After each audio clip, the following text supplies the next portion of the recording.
본격적인 대선이 시작되기도 전에 국민의힘 내부에서는 후보 단일화 관련한 절차와 정당성 논란이 격화되고 있습니다. 김문수 후보는 당의 정당한 경선을 거쳐 선출된 공식 대선 후보임에도 불구하고 권영세와 권성동 등 이른바 당내 실세들이 사실상 한덕수 후보를 밀어붙이는 인상을 주며 사실상 후보 자리를 빼앗으려 한다는 의혹이 커지고 있습니다. 급기야 이들에 대한 형사 고발까지 이루어졌고 전국위원회와 전당대회가 후보 교체용 아니냐는 논란까지 벌어졌습니다. 오늘 영상에서는 이 논란의 실체와 배경 그리고 앞으로의 파장을 낱낱이 분석해 보겠습니다.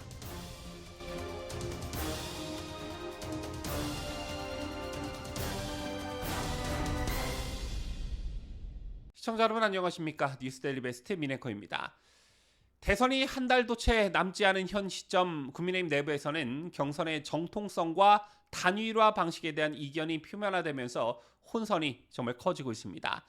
지난 5월 3일 김문수 후보가 정당한 경선을 통해 국민의힘 대선 후보로 선출이 됐지요. 하지만 후보 확정 3시간 만에 당내 핵심 인사들인 권영세 비대위원장, 권성동 원내대표는 김문수 후보를 만난 직후 갑작스레 전국위원회와 전당대회를 공고합니다.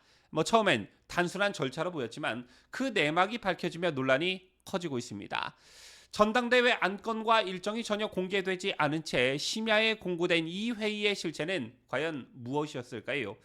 김문수 캠프 쪽은 이것이 김문수 후보의 지위를 끌어내리고 무소속 한덕수 후보를 기호 2번으로 등록시키기 위한 정략적 시도라고 보고 있습니다. 무엇보다도 더욱 심각한 문제는 현재 국민의힘 공식 대선 후보에게 보장되어야 할 당무 우선권이 사실상 무시되고 있다는 점인데요.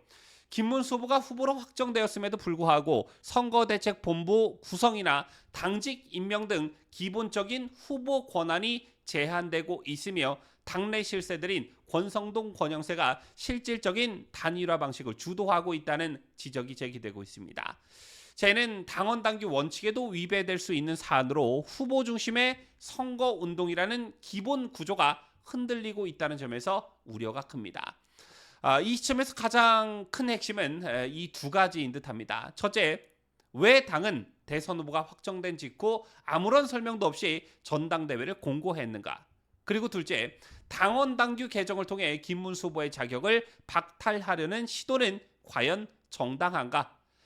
김문수 후보는 5월 5일 밤 권영세, 권성동과 면담을 통해 단일화 추진 및 당의 협조를 요청했다고 밝혔습니다. 하지만 그 직후 당은 김문수 후보를 배제한 채 선거대책본부 구성조차 무시한 채 일방적인 절차를 밟고 있는 상황입니다.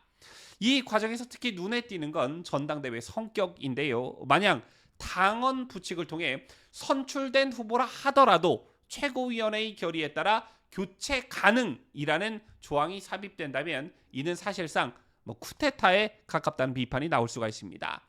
이와 관련해 보수 성향 변호사 모임 전격의 변호사들의 이하상 변호사는 오늘 권영세와 권성동을 강요 및 업무방해 혐의로 형사고발했습니다. 고발장의 핵심은 이렇습니다. 우선 첫째, 김문수 후보를 경선 승리 직후 협박해 자진 사퇴를 종용했다.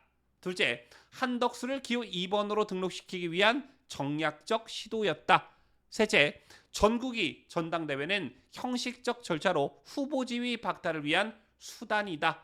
이번 고발은 법률적 해석 측면에서도 주목할 만한 부분이 있습니다. 강요죄와 업무방해죄에 해당할 가능성이 있다는 분석이 제기되면서 단순한 정치적 논란을 넘어 법적 책임 문제로 확산될 조짐까지 보이고 있습니다. 한편 한덕수 캠프는 한 발짝 떨어진 태도를 보이고 있습니다. 이정현 대변인은 11일까지 단일화 결론이 나는 것이 좋다라며 모든 단일화 방식은 국민의힘 측이 제안하면 수용하겠다 이렇게 밝혔습니다. 즉 여론조사든 추대든 방법은 상관없고 단지 대승적 차원의 조건 없는 신속한 후보 단일화만 원한다라는 것입니다.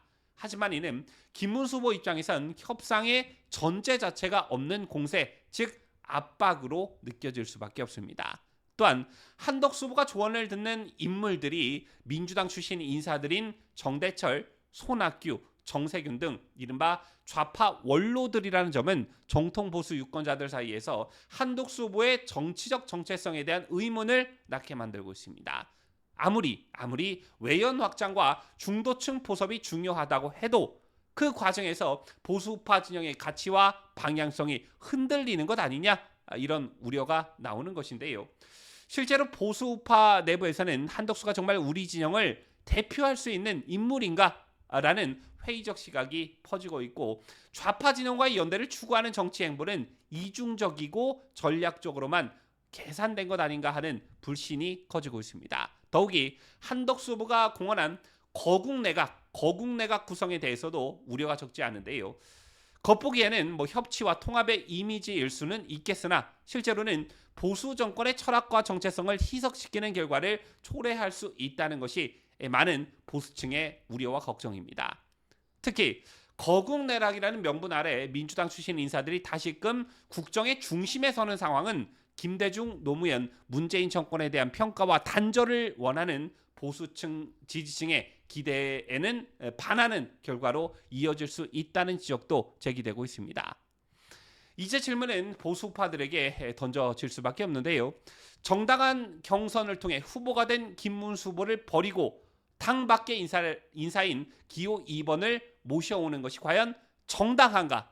또 그렇게 해서 당선된다고 한들 이재명과 같은 강성좌파 세력들과 싸울 수 있는 인물이 될 수 있을까? 바로 이 고민에 빠져들 수밖에 없습니다. 자, 이런 배경 속에서 결국 보수우파 진영이 직면한 질문은 김문수 후보처럼 당내 경선을 통해 정통성을 확보한 인물이냐, 아니면 무소속 한덕수 후보처럼 상대적으로 중도층 확장성과 외연 지지 가능성이 더 높은 인물이냐의 전략적 선택일 것입니다. 다시 말해 지금 이 시점에서 필요한 건 누가 더 보수파의 가치와 정통성에 부합하면서도 승리 가능성을 담보할 수 있는가에 대한 신중한 판단이라는 것인데 매우 어려운 선택입니다.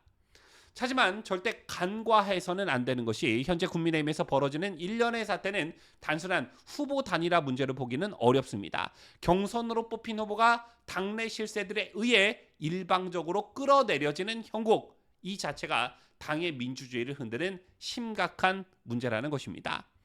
김문수 후보는 당내 경선을 통해 정당한 절차와 민주적 정통성을 갖춘 국민의힘의 공식 대선 후보입니다. 이러한 상황에서 단일화 논의가 진행이 된다면 그 주도권은 정당한 후보인 김문수 후보에게 있어야 하며 이게 마땅하며 당내 실세들이 이를 좌우해서는 안 된다는 것입니다. 동시에 김문수 후보 역시 경선 과정에서 공개적으로 약속했던 한덕수 후보와의 단일화 약속을 성실히 이행함으로써 보수파 진영의 단합된 힘을 보여줄 필요가 있습니다. 정통성과 신뢰 그리고 책임 있는 단일화가 함께 이루어져야지만 우리 진영은 이재명과의 본선 대결에서 승산을 기대할 수 있을 것입니다. 지금까지 저는 자유대한민국을 소화하는 뉴스데일리 베스트 민앵커였습니다.